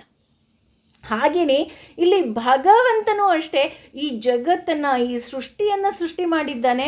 ಯಾಕೆ ಅಂದರೆ ಮಕ್ಕಳಾದ ನಾವು ಸಂತೋಷವಾಗಿರಬೇಕು. ಹಾಗೆಯೇ ಇಲ್ಲಿ ಹುಟ್ಟಿಗೆ ಆಹಾರ ಕಾರಣವಾಗ್ತಾ ಹೋಗುತ್ತೆ. ಅಂದರೆ ಆಹಾರದಿಂದ ಶಕ್ತಿ ಬರ್ತಾ ಹೋಗುತ್ತೆ, ಹಾಗೂ ಆ ಶಕ್ತಿಯಿಂದ ವೀರ್ಯ ಉತ್ಪತ್ತಿ ಆಗುತ್ತೆ, ಹಾಗೆ ಆ ಶಕ್ತಿಯಿಂದ ಅಂಡಾಣುಗಳು ಉತ್ಪತ್ತಿ ಆಗುತ್ತೆ, ಹಾಗೂ ವರ್ಣಾಶ್ರಮ ಪದ್ಧತಿಯಲ್ಲಿ ನಮ್ಮ ಮುಂದಿನ ಪೀಳಿಗೆ ಹುಟ್ಟುತ್ತಾ ಹೋಗುತ್ತೆ. ಹಾಗೆಯೇ ಇಲ್ಲಿ ಭಗವಂತ ಹೇಳ್ತಾ ಇರೋದೇನಪ್ಪ ಅಂತ ಅಂದರೆ ಆಹಾರ ಏನಿದೆ ಅದಕ್ಕೆ ಮುಖ್ಯ ಕಾರಣ ಅಂದರೆ, ಈಗ ನಾವು ಅಂದ್ಕೊಂಡ್ವಿ ಮಕ್ಕಳು ಅಂದರೆ ನಮ್ಮ ಮುಂದಿನ ಜನ್ರೇಷನ್ ಹುಟ್ಟಬೇಕು ಅಂತ ಅಂದಾಗ ನಮ್ಮ ಈ ವರ್ಣಾಶ್ರಮ ಪದ್ಧತಿ ತುಂಬ ಮುಖ್ಯವಾಗ್ತಾ ಹೋಗುತ್ತೆ. ಅದಕ್ಕೆ ಮುಖ್ಯ ಕಾರಣ, ಈಗ ಶಕ್ತಿ ಬೇಕು ಅಂದಾಗ ಏನು ಬೇಕು? ಆಹಾರ ಬೇಕೇ ಬೇಕು. ಆ ಆಹಾರ ಎಲ್ಲಿಂದ ಬರ್ತಾ ಹೋಗುತ್ತೆ? ಭೂಮಿ ತಾಯಿ ನಮಗೆ ಕೊಡೋದ್ರಿಂದ. ಭೂಮಿಯಲ್ಲಿ ಬೆಳೆ ಬೆಳೆದ್ರೆ ಬಂದುಬಿಡುತ್ತಾ? ಇಲ್ಲ ಅಲ್ವಾ. ಬರೀ ಭೂಮಿಯಲ್ಲಿ ಬೆಳೆ ಬೆಳೆದ್ರೆ ಬರುತ್ತಾ? ಇಲ್ಲ. ಅದಕ್ಕೆ ಪೂರಕವಾಗಿ ಏನು ಬೇಕು? ನಮಗೆ ಪರ್ಜನ್ಯ ಬೇಕು. ಪರ್ಜನ್ಯ ಈಸ್ ನಥಿಂಗ್ ಬಟ್ ಮಳೆ ಅಂತ ಹೇಳ್ತಾ ಹೋಗ್ತಾರೆ. ಇಲ್ಲಿ ಪರ್ಜನ್ಯ ಅಂತಲೇ ಯಾಕೆ ಹೇಳ್ತಾರಪ್ಪ ಅಂತಂದರೆ, ಆದಿತ್ಯರಲ್ಲಿ ಪರ್ಜನ್ಯನೂ ಸಹ ಒಂದು. ಆ ಪರ್ಜನ್ಯ ಮಳೆಯ ದೇವತೆಯಾಗಿ ಇಲ್ಲಿ ಇದ್ದಾನೆ. ಅಂದರೆ ಇಲ್ಲಿ ನಾವು ಪರ್ಜನ್ಯನನ್ನು ಪೂಜೆ ಮಾಡಿದಾಗ, ಅಂದರೆ ಭಗವಂತನನ್ನು ಆರಾಧನೆ ಮಾಡಿದಾಗ ಆತ ಮಳೆಯನ್ನು ಸುರಿಸ್ತಾ ಹೋಗ್ತಾನೆ. ಹಾಗೆಯೇ ಇಲ್ಲಿ ಪರ್ಜನ್ಯನ ಮೇಲೆ ಇಂದ್ರ ಇರ್ತಾನೆ. ಇಂದ್ರ ಆ ಮಳೆಗೆ ಕಂಟ್ರೋಲ್ ಮಾಡ್ತಾ ಹೋಗ್ತಾನೆ. ನಮ್ಮೆಲ್ಲರಿಗೂ ಗೊತ್ತು, ಇಂದ್ರನ ಅಹಂಕಾರ ಹೆಚ್ಚಾಗಿ ಮಳೆಗೆ ನಾನೇ ಕಾರಣ, ನಾನು ಏನು ಮಾಡ್ತೀನೋ ಅದೇ ಬರುತ್ತೆ, ಅದೇ ಆಗುತ್ತೆ ಅಂತ ಅಂದಾಗ ಒಮ್ಮೆ ಕೃಷ್ಣ ಹೇಳ್ತಾನೆ, ಇಂದ್ರನಿಗೆ ಪೂಜೆಯನ್ನು ಮಾಡಬೇಡಿ, ಗೋವರ್ಧನ ಪರ್ವತಕ್ಕೆ ಪೂಜೆ ಮಾಡಿ, ಗೋವರ್ಧನ ಪರ್ವತದಿಂದಲೇ ನಮಗೆ ಒಳಿತಾಗ್ತಿದೆ ಅಂದಾಗ ಸಾಕಷ್ಟು ಮಳೆಯನ್ನು ತರಿಸ್ತಾನೆ, ಧ್ವಂಸವನ್ನು ಮಾಡೋದಕ್ಕೆ ಪ್ರಯತ್ನ ಪಡ್ತಾನೆ. ಆಗ ಇಂದ್ರನನ್ನು ಕಂಟ್ರೋಲ್ ಮಾಡಿದ್ಯಾರು? ಭಗವಂತ. ಹಾಗೆಯೇ ನಮಗೆ ಮಳೆ ಬೇಕು ಅಂದಾಗ ನಾವು ಪರ್ಜನ್ಯನನ್ನು ಆರಾಧನೆ ಮಾಡ್ತೀವಿ. ಪರ್ಜನ್ಯನನ್ನು ಇಂದ್ರ ಕಂಟ್ರೋಲ್ ಮಾಡಿದ್ರೆ ಇಂದ್ರನನ್ನು ಭಗವಂತ ಕಂಟ್ರೋಲ್ ಮಾಡ್ತಾ ಹೋಗ್ತಾನೆ. ಹಾಗೆಯೇ ಇಲ್ಲಿ ಆರಾಧನೆಯಿಂದನೇ ಮಳೆ ಬರ್ತಾ ಹೋಗುತ್ತೆ. ಅಂದರೆ ಆರಾಧನೆ ಅಂತ ಅಂದರೆ ನಾವು ಮಾಡುವ ಸಕಲ ಕಾರ್ಯಗಳು, ಸಕಲ ಚಟುವಟಿಕೆಗಳು ಸಹ ಇದಕ್ಕೆ ಕಾರಣ ಆಗ್ತಾ ಹೋಗುತ್ತೆ. ಹಾಗೆ ಈ ಚಟುವಟಿಕೆಯಿಂದ ನಮಗೆ ಏನು ಸಿಗ್ತಾ ಹೋಗುತ್ತೆ ಅಂದರೆ ಖುಷಿ ಸಿಗ್ತಾ ಹೋಗುತ್ತೆ. ಅಷ್ಟೇ ಅಲ್ಲ, ಇಲ್ಲಿ ನಾನು ಆಗಲೇ ಹೇಳಿದ ಹಾಗೆ ಭಗವಂತ, ನಾವು ಹೇಗೆ ತಂದೆ ತಾಯಿಗಳು ಮಕ್ಕಳು ಖುಷಿಯಾಗಿರಬೇಕು ಅಂತ ಪ್ರತಿಯೊಂದನ್ನು ಮಾಡ್ತಾ ಹೋಗ್ತೀವಿ, ಹಾಗೇ ಸಹ ಭಗವಂತನೂ ಅಷ್ಟೇ ಕಾಲ ಕಾಲಕ್ಕೆ ಮಳೆ ಬೆಳೆ ಎಲ್ಲವನ್ನು ಕೊಡ್ತಾ ಹೋಗ್ತಾನೆ. ಸ್ವಲ್ಪ ತಡ ಮಾಡೋದು ಸಹ ಭಗವಂತ ನಮಗೆ ಬುದ್ಧಿ ಕಲಿಸೋದಕ್ಕೆ ಬಿಟ್ಟರೆ ಬೇರೆ ಯಾವ ಉದ್ದೇಶವೂ ಸಹ ಭಗವಂತನದ್ದು ಆಗಿರೋದಿಲ್ಲ.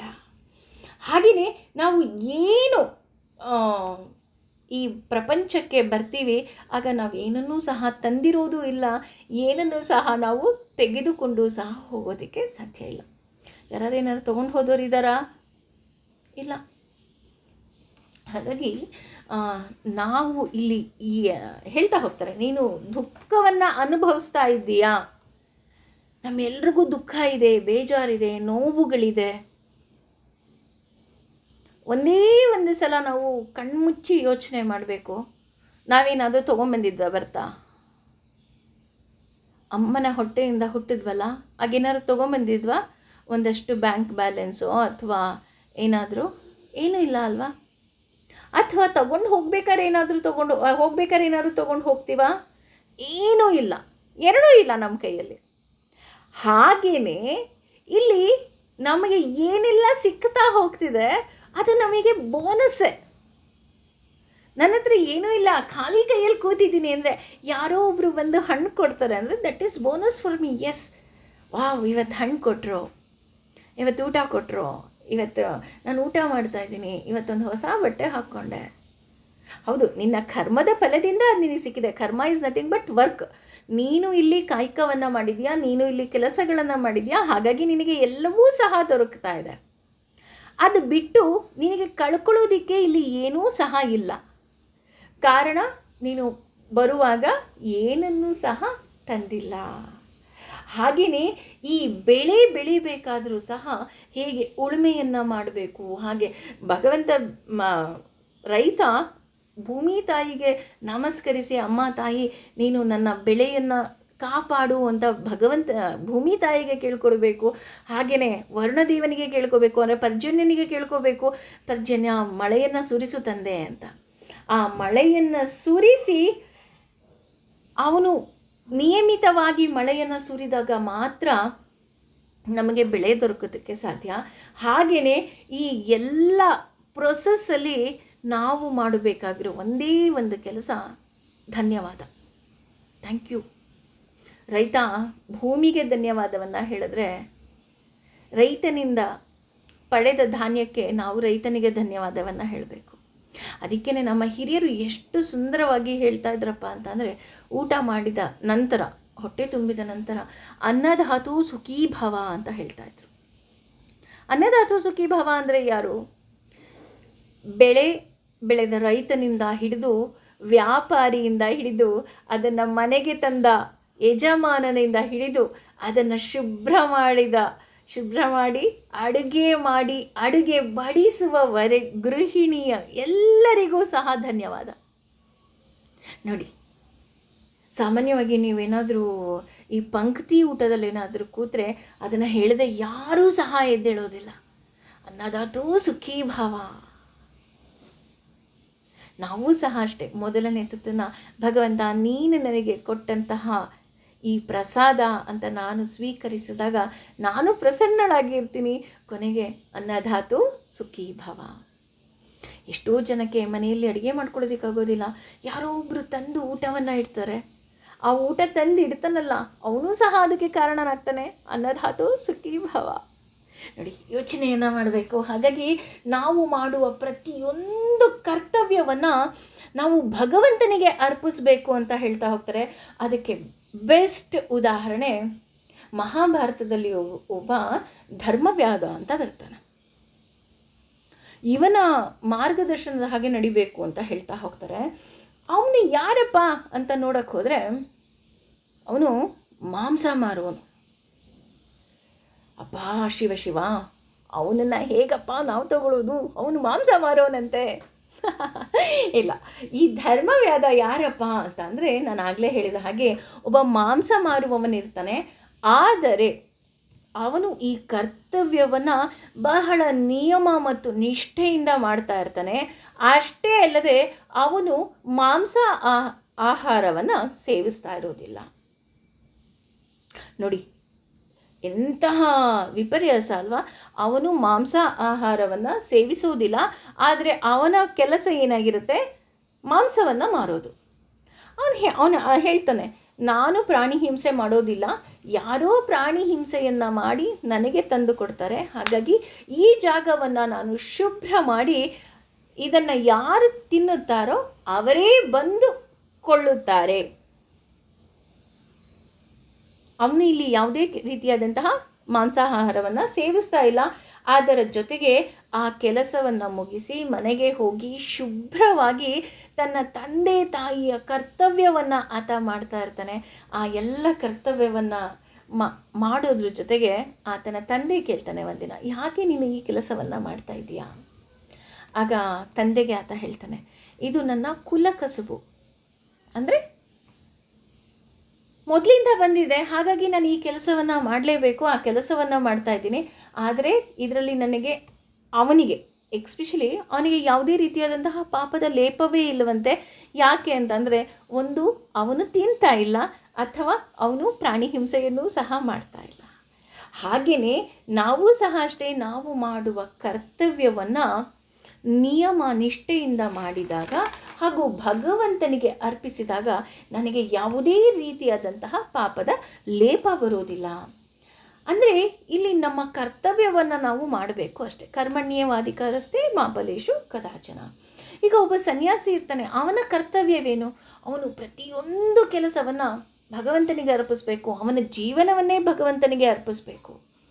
ಹಾಗೆಯೇ ಒಬ್ಬ ವೈಶ್ಯನ ಕೆಲಸವೇನು? ಆಹಾರವನ್ನು ತರಬೇಕು, ಅಂದರೆ ಸರಕು ಸಾಗಾಣಿಕೆಗಳನ್ನು ತರಬೇಕು, ಹೆಚ್ಚು ಲಾಭವನ್ನು ಇಟ್ಕೊಳ್ಳೋದೆ. ಅವನ ಜೀವನೋಪಾಯಕ್ಕೆ ಎಷ್ಟು ಬೇಕೋ ಅಷ್ಟು ಆದಾಯವನ್ನು ಇಟ್ಕೊಂಡು ಅವನು ಆ ವ್ಯಾಪಾರವನ್ನು ಮಾಡಬೇಕು. ಹಾಗೆ ಒಬ್ಬಳ ಸ್ತ್ರೀಯ ಕರ್ತವ್ಯವೇನು? ತನ್ನ ಮನೆಯಲ್ಲಿರುವ ಎಲ್ಲ ಕುಟುಂಬ ಸದಸ್ಯರನ್ನು ಪ್ರೀತಿಯಿಂದ ನೋಡ್ಕೋಬೇಕು, ತನ್ನ ಕರ್ತವ್ಯವನ್ನು ತಾನು ಮಾಡ್ಕೋಬೇಕು. ಈ ಎಲ್ಲ ಕೆಲಸಗಳನ್ನು ನಾವು ಸರ್ವಂ ಶ್ರೀ ಕೃಷ್ಣಾರ್ಪಣಮಸ್ತು ಅಂತ ಅರ್ಪಿಸಿದಾಗ ಕಾಲ ಕಾಲಕ್ಕೆ ಮಳೆ ಬೆಳೆ ಆಗತ್ತೆ ಅಂತ ಹೇಳ್ತಾ ಹೋಗ್ತಾರೆ. ಹಾಗಂದ ತಕ್ಷಣ ತುಂಬ ಜನ ಹೇಳೋ ಪ್ರಶ್ನೆ, ಎಲ್ಲರೂ ಅರ್ಪಿಸ್ಬಿಡ್ತಾರಾ, ಎಲ್ಲರೂ ಮಾಡಿಬಿಡ್ತಾರಾ, ಆದರೂ ಮಳೆ ಬೆಳೆ ಆಗ್ತಾ ಇಲ್ವಾ, ನಾವೆಲ್ಲ ಚೆನ್ನಾಗಿಲ್ವಾ? ಹೌದು, ಇದಕ್ಕೆ ಕಾರಣ ನಮ್ಮ ಹಲವಾರು ಋಷಿ ಮುನಿಗಳು ಈಗಲೂ ಸಹ ಹಿಮಾಲಯದಲ್ಲಿ ಕುಳಿತು ತಪಸ್ಸನ್ನು ಮಾಡ್ತಾ ಇದ್ದಾರೆ, ದಟ್ಟ ಕಾಡಿನಲ್ಲಿ ಕುಳಿತು ತಪಸ್ಸು ಮಾಡ್ತಾ ಇದ್ದಾರೆ. ಅವರ ಆ ತಪಸ್ಸಿನ ಫಲ ಅಥವಾ ಪೂಜಾ ಫಲದಿಂದ ನಾವೆಲ್ಲರೂ ಸಹ ಸುರಕ್ಷಿತರಾಗಿದ್ದೇವೆ ಹಾಗೂ ನಮಗೆ ಯಾವುದೇ ರೀತಿಯಾದಂತಹ ತೊಂದರೆಗಳು ಆಗ್ತಾ ಇಲ್ಲ ಅಂತ ನಾವು ಅಂದ್ಕೋಬಹುದು. ಹಾಗಾಗಿ ನಮ್ಮ ಎಲ್ಲ ಚಟುವಟಿಕೆಗಳನ್ನು ಯಜ್ಞ ಅಂತ ತಿಳಿದು ಆ ಭಗವಂತನಿಗೆ ಅರ್ಪಿಸಿದಾಗ ನಾವೆಲ್ಲರೂ ಸಹ ಸಂತೋಷವಾಗಿ ಇರಬಹುದು ಅಂತ ಹೇಳ್ತಾ ಹೋಗ್ತಾನೆ. ಹಾಗೆಯೇ ನಾವು ಯಾವುದೋ ಒಂದು ಫಂಕ್ಷನ್ ಮಾಡ್ತೀವಿ ಅಂತ ಅಂದಾಗ ಹೇಗೆ ಆ ಫಂಕ್ಷನಲ್ಲಿ ಹೂ ತರ್ತಾರೆ, ಹಣ್ಣು ತರ್ತಾರೆ, ಯಾರೋ ಒಬ್ಬರು ನಮ್ಮ ಸಮಯಕ್ಕೆ ಸರಿಯಾಗಿ ಊಟವನ್ನು ಬಡಿಸ್ತಾರೆ, ಯಾರೋ ಒಬ್ಬರು ನೀವು ಬಂದ್ರಾ, ಈಗ ಬಂದ್ರಾ, ಕೂತ್ಕೊಳ್ಳಿ ಅಂತ ಹೇಳ್ತಾರೆ ಅಲ್ವಾ? ಅಂದರೆ ಇಲ್ಲಿ ಪ್ರತಿಯೊಬ್ಬರೂ ಸಹ ಮುಖ್ಯವಾಗ್ತಾ ಹೋಗ್ತಾರೆ. ಹಾಗೆಯೇ ನಮ್ಮ ಜೀವನದಲ್ಲೂ ಅಷ್ಟೇ ಪ್ರತಿಯೊಬ್ಬರೂ ಸಹ ಮುಖ್ಯವಾಗಿ ಹೋಗ್ತಾರೆ. ಆ ಒಂದು ಫಂಕ್ಷನ್ ಫುಲ್ ಪರ್ಫೆಕ್ಟಾಗಿ ಆಗಬೇಕು ಅನ್ಬೇಕಾದ್ರೆ ಹೇಗೆ ಒಂದು ಚಿಕ್ಕ ಕೆಲಸ ಮಾಡಿದವರು ಸಹ ಮುಖ್ಯವಾಗ್ತಾ ಹೋಗ್ತಾರೋ ಹಾಗೆ ಈ ಪ್ರಪಂಚದಲ್ಲಿ ನಾವೂ ಸಹ ಮುಖ್ಯರೇ. ಹಾಗಾಗಿ ನನ್ನ ಕರ್ತವ್ಯವೇನಪ್ಪ ಅಂತಂದರೆ, ನನಗೆ ಭಗವಂತ ಕೊಟ್ಟಂತಹ ಈ ಜೀವನವನ್ನು ಹಾಗೂ ಈ ಒಂದು ಏನು ಪಾತ್ರವನ್ನು ಭಗವಂತನಿಗೆ ಇಷ್ಟ ಆಗುವ ಹಾಗೆ ನಡೆದುಕೊಳ್ಳೋದು. ಗೃಹಿಣಿಯಾಗಿ, ಹೌದು, ಭಗವಂತ ನನ್ನನ್ನು ಗೃಹಿಣಿ ಮಾಡಿದೆಯಾ, ಸರ್ವಂ ಶ್ರೀ ಕೃಷ್ಣಾರ್ಪಣಮಸ್ತು, ಈಗ ನಾನು ನನ್ನ ಮಕ್ಕಳಿಗೆ ಏನು ಊಟ ಬಡಿಸ್ತಾ ಇದ್ದೀನಿ, ಇದೇ ನಿನಗೆ ನೈವೇದ್ಯ ತಂದೆ. ಅಥವಾ ನನ್ನ ಅತ್ತೆಗೆ ಯಾವುದೋ ಒಂದು ಅಡುಗೆ ಇಷ್ಟ, ಅದೇ ಪ್ರಸಾದ ತಂದೆ. ನೋಡು, ನಾನು ನಿನಗೋಸ್ಕರ ಮಾಡ್ತಾ ಇದ್ದೀನಿ, ನನ್ನ ಅತ್ತೆ ರೂಪದಲ್ಲಿ ನೀನಿದೆಯಾ ಅಲ್ವಾ, ಹಾಗಾಗಿ ಅತ್ತೆ ತಿಂದು ಅತ್ತೆ ತುಂಬ ಚೆನ್ನಾಗಿದೆ ಅಂತಂದರೆ ಅದೇ ಒಂದು ನಿನಗೆ ನಾನು ಅರ್ಪಿಸ್ತಾ ಇರುವಂತಹ ಪ್ರಸಾದ. ಅಥವಾ ಮನೆ ಕ್ಲೀನ್ ಮಾಡ್ತಾ ಇದ್ದೀನಾ, ಎಸ್, ನನ್ನ ಮನೇಲಿರೋರು ಎಲ್ರಿಗೂ ಖುಷಿ ಆಗುತ್ತೆ, ಇದೇ ನನ್ನ ಕರ್ತವ್ಯ. ನನಗೆ ಶ್ಲೋಕ ಹೇಳೋದಿಕ್ಕೆ ಬರೋದಿಲ್ಲ, ನನ್ನ ಕರ್ತವ್ಯವನ್ನು ನಾನು ನೀಟಾಗಿ ಮಾಡ್ತಾ ಇದ್ದೀನಿ. ಹಾಗಾಗಿ ಇದನ್ನು ಸರ್ವಂ ಶ್ರೀ ಕೃಷ್ಣಾರ್ಪಣಮಸ್ತು, ನಾನು ಏನೂ ಮಾಡಿಲ್ಲ ತಂದೆ, ನೀನು ನನ್ನ ಈ ಜೀವನವನ್ನು ಕೊಟ್ಟಿದ್ದೀಯಾ, ಈ ಮನೆಗೆ ನನಗೆ ಸೊಸೆಯಾಗಿ ಮಾಡಿದ್ದೀಯಾ, ಅಥವಾ ಈ ಮನೆಯಲ್ಲಿ ನನಗೆ ಮಗಳಾಗಿ ನನ್ನನ್ನು ಹುಟ್ಟಿಸಿದ್ದೀಯಾ.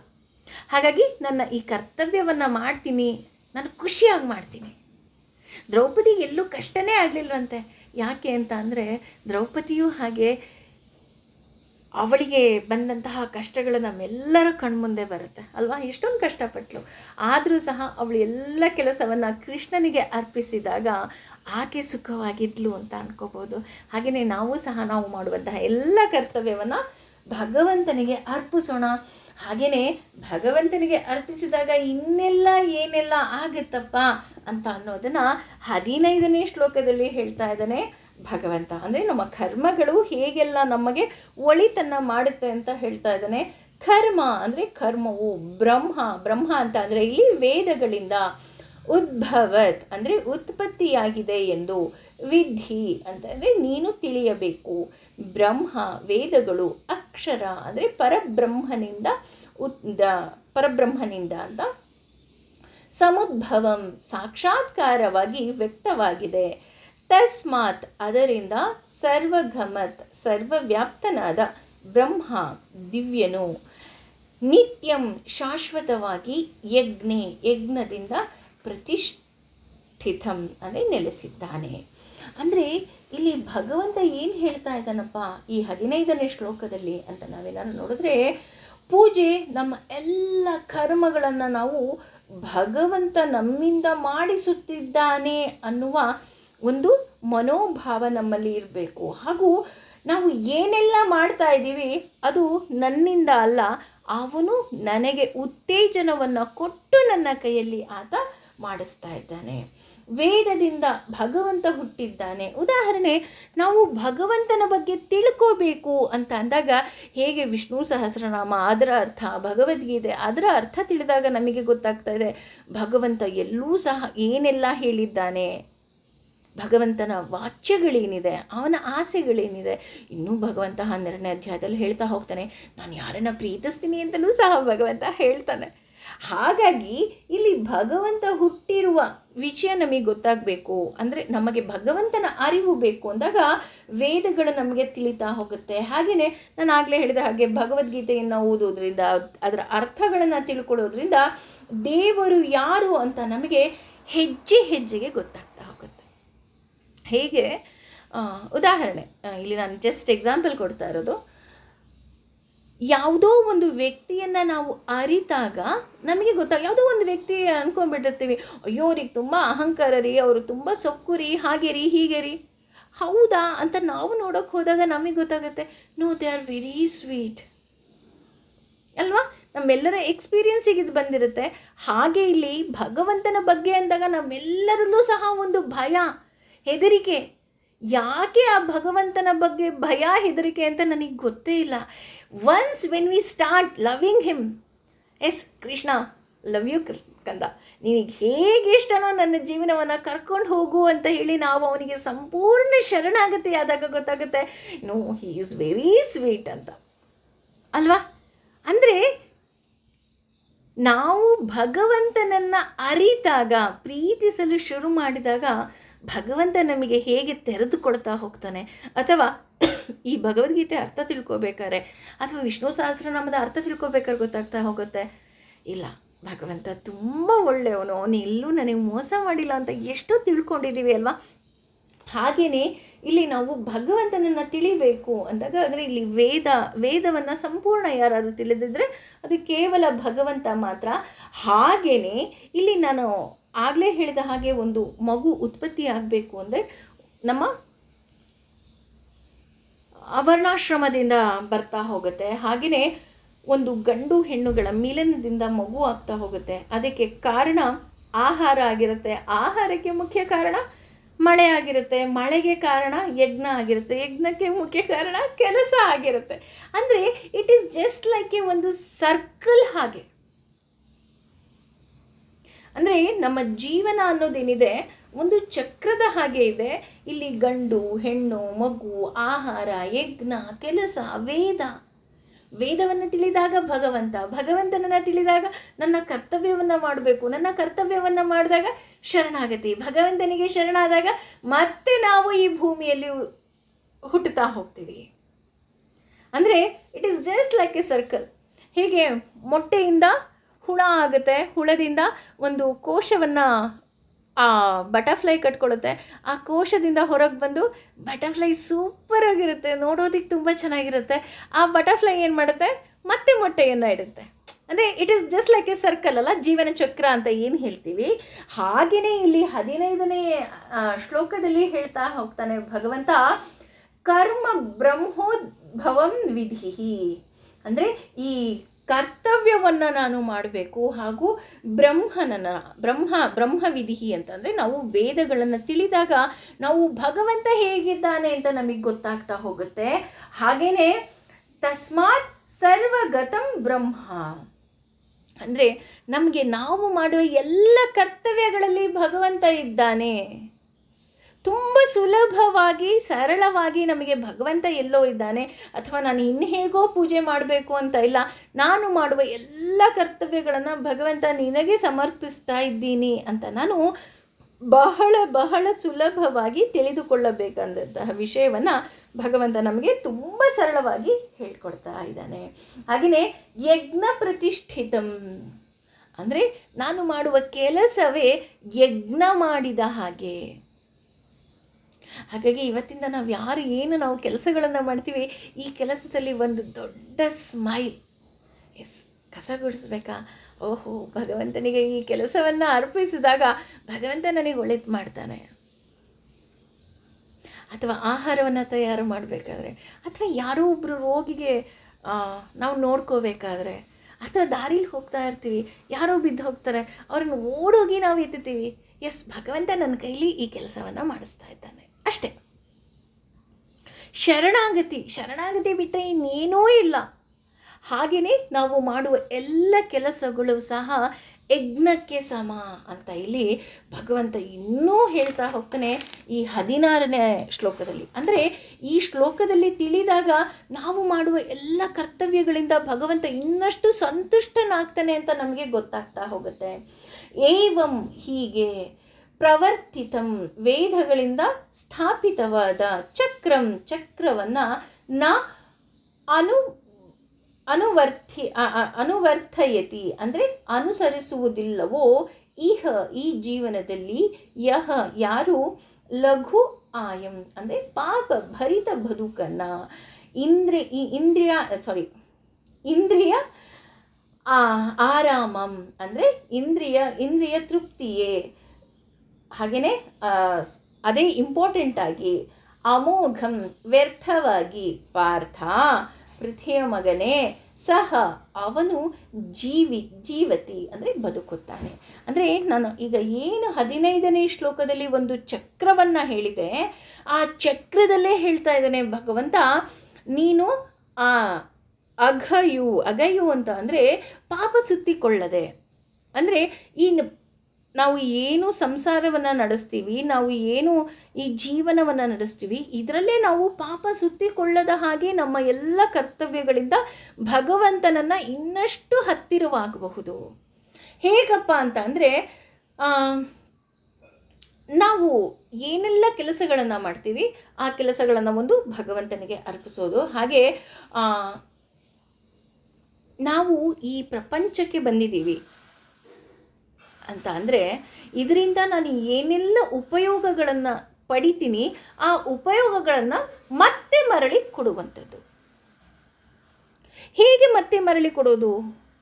ಸರ್ವಂ ಶ್ರೀ ಕೃಷ್ಣಾರ್ಪಣಮಸ್ತು. ಹೇಗೆ ಅಪ್ಪನ ಪರ್ಸಿಂದ ದುಡ್ಡು ತಗೋಬೇಕಾದ್ರೆ ನಾವು ಅಪ್ಪನಿಗೆ ಹೇಳಿಬಿಟ್ಟು ತೊಗೊತೀವಿ, ಅಥವಾ ಅಮ್ಮನ ಯಾವುದೋ ಒಂದು ಒಡವೆಯನ್ನು ತಗೋಬೇಕಾದ್ರೆ ಅಮ್ಮನಿಗೆ ಹೇಳಿ ಹೇಗೆ ತಗೊಳ್ತೀವಿ, ಹಾಗೆ ನಾವು ಈ ಭೌತಿಕ ಜಗತ್ತಿನಲ್ಲಿ ನಾವು ಏನೆಲ್ಲ ಸ್ವೀಕಾರ ಮಾಡ್ತಾ ಇದ್ದೀವಿ ಅದನ್ನು ನಾವು ಭಗವಂತನಿಗೆ ಮತ್ತೆ ಅರ್ಪಿಸೋದು. ಉದಾಹರಣೆ, ಆಹಾರವನ್ನು ಸೇವಿಸಬೇಕಾದ್ರೆ ಭಗವಂತ ಸರ್ವಂ ಶ್ರೀ ಕೃಷ್ಣಾರ್ಪಣಮಸ್ತು, ನೀನು ಕೊಟ್ಟಂತಹ ಆಹಾರ ಪ್ರಸಾದವಾಗಿ ನನ್ನ ದೇಹವನ್ನು ಸೇರಲಿ. ಅಥವಾ ಯಾವುದೋ ಒಂದು ಹೊಸ ಬಟ್ಟೆಯನ್ನು ಇಡ್ತೀವಿ.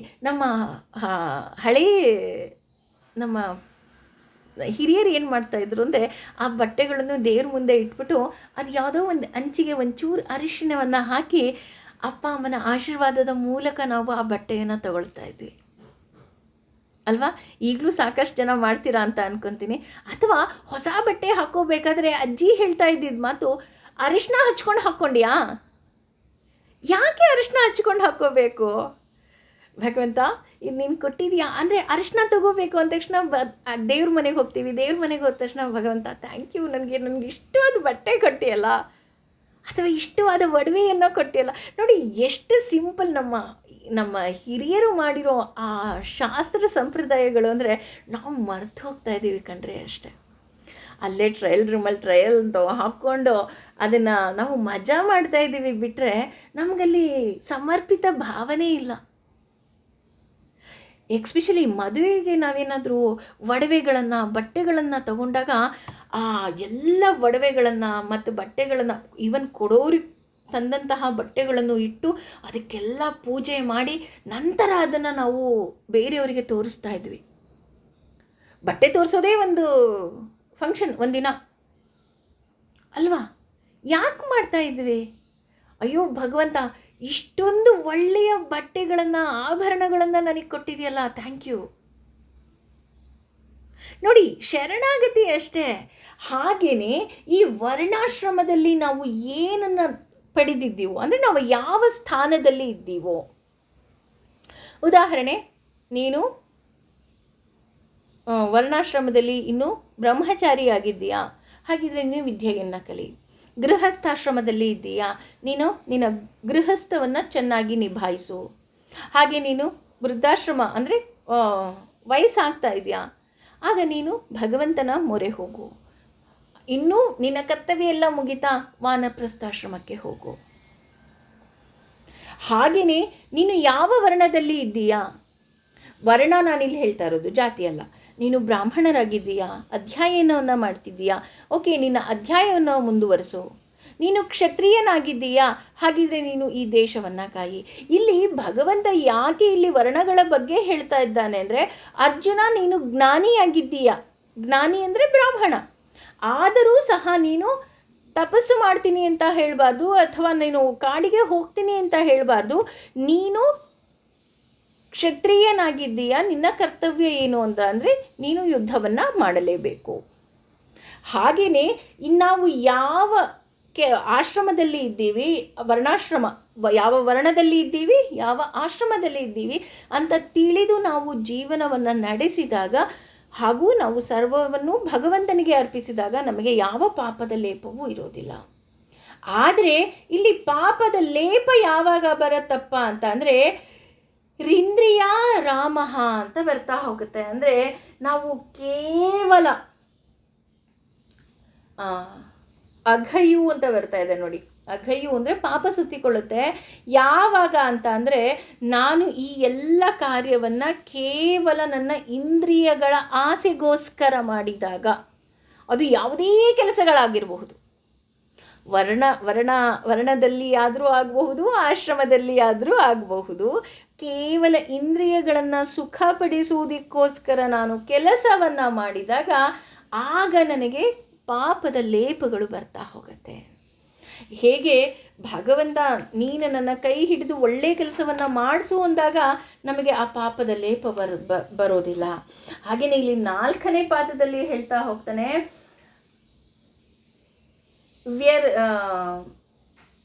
ಮೋಘಂ ಅಂದರೆ ಬದುಕಿರುವುದು, ನಾವು ಯಾವಾಗ ಭಗವಂತನಿಗೆ ಅರ್ಪಿಸೋದಿಲ್ವೋ ಆ ಎಲ್ಲವೂ ಸಹ ವ್ಯರ್ಥವಾಗಿ ಹೋಗುತ್ತೆ.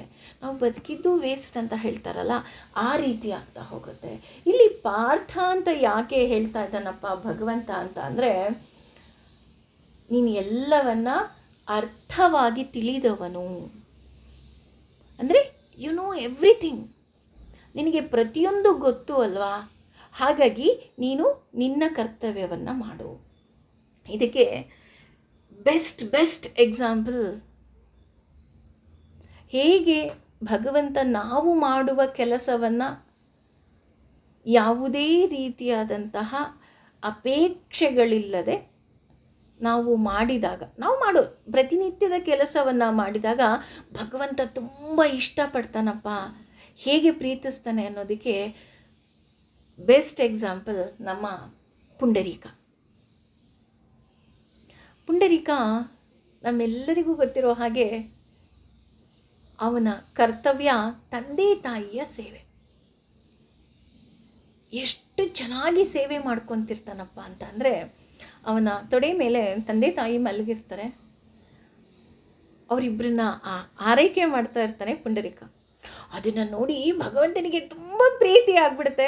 ಅವನು ಮನೆ ಬಾಗಿಲಿಗೆ ಬರ್ತಾನೆ, ಪುಂಡರೀಕ ನೀನು ಮಾಡ್ತಾ ಇರೋ ಕೆಲಸ ನೋಡಿ ನನಗೆ ತುಂಬ ಇಷ್ಟ ಆಯಿತು ತಂದೆ, ಅಂದರೆ ಇಷ್ಟ ಆಯಿತು ಭಕ್ತ, ಹಾಗಾಗಿ ನಾನು ಬಂದಿದ್ದೀನಿ ಅಂತ ಪುಂಡರೀಕಂಗೆ ಹೇಳಿದ್ರೆ, ಪುಂಡರೀಕ ಅಂತಾನೆ, ಹೌದಾ ಬಂದಿದೆಯಾ, ಹಾಗಿದ್ರೆ ನಾನಿಲ್ಲಿ ಅವನ ಪಕ್ಕ ಒಂದು ಇಟಿಕೆ ಇರುತ್ತಂತೆ, 2 ಇಟಿಕೆ ಇರುತ್ತೆ, ಇಟಿಕೆನ ಹೀಗೆ ದಬ್ಬಿಟ್ಟು ಇಟಿಕೆ ಮೇಲೆ ನಿಂತ್ಕೋ, ನಾನು ನಮ್ಮಪ್ಪ ಅಮ್ಮನ ಮಲಗಿಸ್ಬಿಟ್ಟು ಬರ್ತೀನಿ ಅಂತ ಪುಂಡರೀಕ ಹೇಳ್ತಾನಂತೆ. ಪುಂಡರೀಕ ಕಾಯ್ತಾ ಇರ್ತಾನೆ, ಕಾದು ಸುಸ್ತಾಗಿ, ಅಬ್ಬಾ ಇನ್ನು ಯಾವಾಗಪ್ಪ ಈ ಪುಂಡರೀಕ ಹೊರಗಡೆ ಬರ್ತಾನೆ ಅಂತ ಅಂದ್ಬಿಟ್ಟು ಅವನ ಸೊಂಟದ ಮೇಲೆ ಕೈ ಹಿಡ್ಕೊಂಡು ನಿಂತ್ಕೊಂಡ್ಬಿಡ್ತಾನಂತೆ. ಇನ್ನು ನಾವು ಅಷ್ಟೇ ಅಲ್ವಾ, ತುಂಬ ಹೊತ್ತು ನಿಂತರೆ ಅಬ್ಬಾ ಅಂತ ಹೇಗೆ ಸೊಂಟವನ್ನು ಹಿಡ್ಕೊತೀವಿ, ಹಾಗೆ ಕೃಷ್ಣನು ಸಹ ಸೊಂಟವನ್ನು ಹಿಡ್ಕೊಂಡು ನಿಂತ್ಕೊಂಡ್ಬಿಡ್ತಾನಂತೆ. ಇನ್ನೂ ಬರಲಿಲ್ವಲ್ಲಪ್ಪ, ಇನ್ನೂ ಎಷ್ಟೊತ್ತರೆಗೂ ಕಾಯಬೇಕು ಇವನಿಗೆ ಅಂತ. ನೋಡಿ, ಅವನು ಏನೂ ಮಾಡಲಿಲ್ಲ, ಅವನ ಕರ್ತವ್ಯವನ್ನು ಮಾಡ್ದ. ಆ ಕರ್ತವ್ಯವನ್ನೇ ಸರ್ವಂ ಶ್ರೀ ಕೃಷ್ಣಾರ್ಪಣಮಸ್ತು ಅಂತ ಮಾಡ್ದ ಅಷ್ಟೆ. ಅವನು ಎಲ್ಲ ಕೆಲಸವನ್ನು ಮುಗಿಸಿ ಬರ್ತಾನೆ. ಬಂದ್ಬಿಟ್ಟು, ವಿಠಲ ಏನು ಬಂದಿದ್ದು ನೀನು ಅಂತ ಕೇಳ್ತಾನೆ. ಆಗ ವಿಠಲ ಹೇಳ್ತಾನೆ, ನಿನಗೇನು ಬೇಕು ಅಂದಾಗ ನೀನು ಇಲ್ಲೇ ಕಲ್ಲಾಗಿ ನಿಂತ್ಕೊಂಡ್ಬಿಡು, ಇಲ್ಲಿ ಬರೋ ಎಲ್ಲ ಭಕ್ತರ ಆಸೆಗಳನ್ನು ಈಡೇರಿಸು ಅಂತ ಕೇಳ್ತಾನೆ. ಅವನು ಯಾವತ್ತೂ ನನಗೆ ಮನೆ ಬೇಕು ಅಥವಾ ಆಸ್ತಿ ಬೇಕು, ಪಾಸ್ತಿ ಬೇಕು ಏನನ್ನೂ ಕೇಳಲಿಲ್ಲ ಅಲ್ವಾ. ಅವನು ಕೇಳಿದ್ದೇನು, ನೀನು ಇಲ್ಲೇ ಹೀಗೆ ನಿಂತ್ಕೊಂಡ್ಬಿಡು, ಬರೋ ಭಕ್ತರನ್ನೆಲ್ಲರನ್ನ ನೀನು ಕಾಪಾಡು. ಹಾಗೆಯೇ ನಾವು ಅಷ್ಟೇ ತುಂಬ ದೊಡ್ಡಕ್ಕೇನೂ ಮಾಡೋದಕ್ಕಾಗೋದಿಲ್ಲ ನಮ್ಮ ಜೀವನ ಅಲ್ವಾ. ಆಸೆಗಳು ಸಾಕಷ್ಟು ಇರುತ್ತೆ, ಆದರೆ ಎಲ್ಲ ಕೆಲಸಗಳನ್ನು ಮಾಡೋದಕ್ಕೆ ಆಗೋದಿಲ್ಲ. ಆಗ ನಾವು ಮಾಡೋ ಕೆಲಸಗಳನ್ನೇ ಸರ್ವಂ ಶ್ರೀ ಕೃಷ್ಣಾರ್ಪಣಮಸ್ತು ಅಂತ ಅವನಿಗೆ ಅರ್ಪಿಸ್ತಾ, ಭಗವಂತ ನನ್ನ ಕೈಲಿ ಇನ್ನೂ ಎಷ್ಟು ಸೇವೆ ಮಾಡಿಸೋದಕ್ಕಾಗುತ್ತೋ ಅಷ್ಟು ಸೇವೆಗಳನ್ನು ಮಾಡಿಸು ಅಂತ ಕೇಳಬೇಕು. ಒಬ್ಬಳು ಹೆಂಗಸಿರ್ತಾಳೆ, ಆಕೆ ಪಾಪ financially she is not that much strong. ಹಾಗಾಗಿ ಆಕೆ ಪ್ರತಿನಿತ್ಯ ಬಸ್ಸಿನಲ್ಲಿ ಓಡಾಡ್ತಾ ಇರ್ತಾಳೆ. ಬಸ್ಸಿನಲ್ಲಿ ಓಡಾಡಬೇಕಾದ್ರೆ ಆ ಬಸ್ನಲ್ಲಿ ಯಾರಾದರೂ ಅವಳು ಕೂತಿರ್ತಾಳಲ್ವ, ಕೂತಿದ್ರು ಸಹ ಯಾರಾದರೂ ವಯಸ್ಸಾದವ್ರು ಬಂದ ತಕ್ಷಣ ಎದ್ಬಿಟ್ಟು ಅಮ್ಮ ಕೂತ್ಕೊಳ್ಳಿ ಅಂತ ಅವ್ರಿಗೆ ಜಾಗ ಬಿಡ್ತಾಳೆ. ಅವ್ರು ಇಳಿದೋದ್ಮೇಲೆ ಮತ್ತೆ ಅವಳು ಕೂತ್ಕೊತಾಳೆ. ಇನ್ಯಾರೋ ಬಸ್ರಿ ಬರ್ತಾರೆ, ಅಯ್ಯೋ ಬಾಮ್ಮ ನೀನು ಕೂತ್ಕೋ, ನನಗೆ ನಿಂತ್ಕೊಳ್ಳೋ ಶಕ್ತಿ ಇದೆ ಅಂತ ನಿಂತ್ಕೊತಾಳೆ. ಹೀಗೆ ಯಾರಿಗೆ ಅವಶ್ಯಕತೆ ಇರುತ್ತೋ ಅವರಿಗೆಲ್ಲ ಸೀಟ್ ಬಿಟ್ಕೊಡ್ತಾ ಹೋಗ್ತಾ ಇರ್ತಾಳೆ. ಇಳಿತಾಳೆ. ಅವಳು ಇಳಿಬೇಕಾದ್ರೆ ಅವಳ ಜೊತೆ ಇನ್ನೊಬ್ಬರು ವಯಸ್ಸಾದವರು ಸಹ ಇಳಿತಾರೆ. ಅವರು ಸಹ ಅವಳು ಹೋಗೋ ದಾರಿಯಲ್ಲೇ ಮನೆ ಇರುತ್ತೆ. ಅಯ್ಯೋ ಇಷ್ಟೊಂದು ಭಾರ ಇಟ್ಕೊಂಡಿದ್ದೀರಾ, ಮಾರ್ಕೆಟಿಗೆ ಹೋಗಿದ್ರಾ, ತರಕಾರಿ ತೊಗೊಂಬಂದ್ರ, ಕೊಡಿ ಇಲ್ಲಿ ತರಕಾರಿ ಬ್ಯಾಗು, ನಾನು ನಿಮಗೆ ಅಲ್ಲಿವರೆಗೂ ಬಿಟ್ಕೊಡ್ತೀನಿ ಅಂತ ಅಂದ್ಬಿಟ್ಟು ಆ ವೃದ್ಧರಿಗೆ ಮನೆಯವರೆಗೂ ಬಿಟ್ಕೊಡ್ತಾ ಇರ್ತಾಳೆ. ಇದನ್ನೆಲ್ಲ ಗಮನಿಸಿದ ಆಕೆ ಸ್ನೇಹಿತೆ ಒಂದಿನ ಕೇಳ್ತಾಳೆ, ಅಲ್ಲ ನೀನು ಬಸ್ ಸ್ಟಾರ್ಟಿಂಗ್ ಪಾಯಿಂಟಲ್ಲಿ ಹತ್ತಿದ್ಯಾ, ಎಂಡಿಂಗ್ ಪಾಯಿಂಟಲ್ಲಿ ಇಳಿತೀಯ. ಸ್ಟಾರ್ಟಿಂಗ್ ಪಾಯಿಂಟಲ್ಲಿ ಹತ್ತಿದಾಗ ಬಸ್ ಖಾಲಿ ಇರುತ್ತೆ, ನೀನು ಯಾವ ಸೀಟ್ ಬೇಕೋ ಆ ಸೀಟಲ್ಲಿ ಆರಾಮಾಗಿ ಕೂತ್ಕೊಂಡು ಮಲ್ಕೊಂಡು ನೀನು ಮನೆಗೆ ಹೋಗ್ಬೋದು. ಆದರೆ ನೀನು ಪ್ರತಿನಿತ್ಯ ಏನು ಮಾಡ್ತೀಯಾ, ಯಾರ್ಯಾರು ಬರ್ತಾರೋ ಅವರಿಗೆಲ್ಲ ಜಾಗ ಬಿಟ್ಕೊಡ್ತೀಯ, ನಿಂತ್ಕೊತೀಯ. ಹೋಗಲಿ ನೀನೇನು ಅಲ್ಲಿ ಸುಮ್ಮನೆ ಕೂತಿರ್ತೀಯ, ಇಲ್ಲ ಕೆಲಸನೂ ಮಾಡ್ತೀಯ, ಆದರೂ ಸಹ ನೀನು ಬಸ್ ಇಳಿದ್ಮೇಲೆ ಇನ್ಯಾರಿಗೋ ಸಹಾಯ ಮಾಡ್ತೀಯ. ಯಾರೋ ಪಾಪು ಎತ್ಕೊಂಡು ಹೋಗ್ತಾ ಇದ್ದಾರೆ ಅಂದರೆ ಅವ್ರನ್ನ ಪಾಪು ಎತ್ಕೊಂಡು ಅವ್ರಿಗೆ ಮನೆಯವ್ರಿಗೂ ಬಿಟ್ಟು ಹೋಗ್ತೀಯಾ. ಇನ್ಯಾರೋ ವಯಸ್ಸಾದವರು ಲಗೇಜ್ ತೊಗೊಂಬಂದರೆ ಆ ಲಗೇಜ್ನ ನೀನು ಯಾಕೆ ಈ ಕೆಲಸ ಮಾಡ್ತಾ ಇದೀಯಾ ಅಂತ ಹೇಳ್ತಾಳೆ. ಆಗ ಅವಳು ಎಷ್ಟು ಸುಂದರವಾಗಿ ಹೇಳ್ತಾಳೆ ಅಂತಂದರೆ, ನೋಡು ನನಗೆ ಭಗವಂತ ಹಣ ಕೊಟ್ಟಿಲ್ಲ, ಆಸ್ತಿ ಕೊಟ್ಟಿಲ್ಲ, ನನಗೆ ಸಹಾಯ ಮಾಡೋದಕ್ಕೆ ಆಗೋದಿಲ್ಲ. ಆದರೆ ಭಗವಂತ ತುಂಬ ಒಳ್ಳೆಯವನು, ನಾನು ಅವನಿಗೆ ಹೆಜ್ಜೆ ಹೆಜ್ಜೆಗೆ ನಮಸ್ಕಾರ ಮಾಡ್ತೀನಿ.